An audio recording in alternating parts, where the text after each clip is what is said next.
But listen, I'm going to give you a 50-cent raise.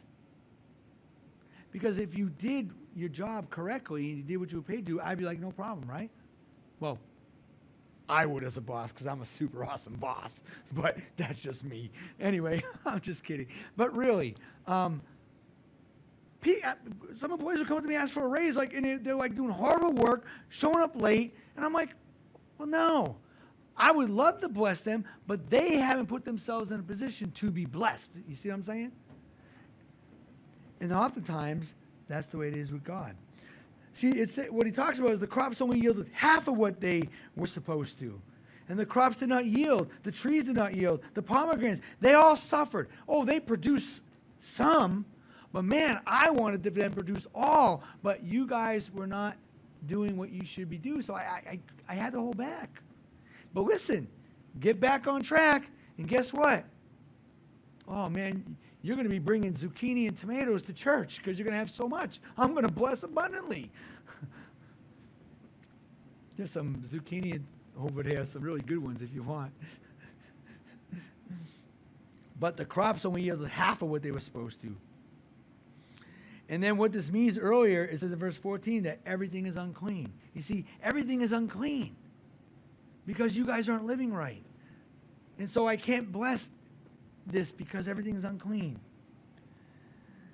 Nothing was going right. In every area of their life was suffering. And again, at least God did not let them starve. Here I go spitting again. I don't know if you can see that, but I'm sorry, I apologize. God's grace was still evident. He could have destroyed and had everything fail and left them in starvation, but he didn't. And this happened on several occasions throughout the history of Israel, but it was based on a promise of God. God said in Deuteronomy 28, 1 and 2, he says, "Now it shall come to pass, if you diligently obey the voice of the Lord your God, to observe carefully all his commandments which I command you today, that the Lord your God will set you high above all nations on earth. And all these blessings shall come upon you and overtake you, because you obey the voice of the Lord." Look at that. If you just obey, if you're doing what I call you, I'm going to bless you. All these blessings shall come upon you. But then, in verse 15, he says this, "But it shall come to pass, if you do not obey the voice of the Lord your God, to observe carefully all his commandments and his statutes, which I command you today, that all these curses will come upon you and overtake you." Now, we think, boy, that sounds pretty harsh, right? But listen, who has kids? Just this morning, I told my child, I took something away from her because she wasn't obeying. And she said, "Can I take it to church?" I said, "No, you can't take this to church because you didn't obey us." But I said, "But hey, listen to this. If you go to church and you behave, you can have it back when you get home."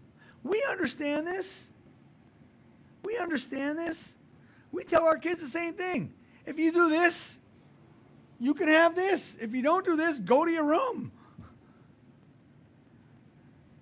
Wives tell their husbands all the time, "Honey, you just do this and you can have that. No problem." You notice I didn't say wives. I ain't going to go there. I ain't getting in trouble.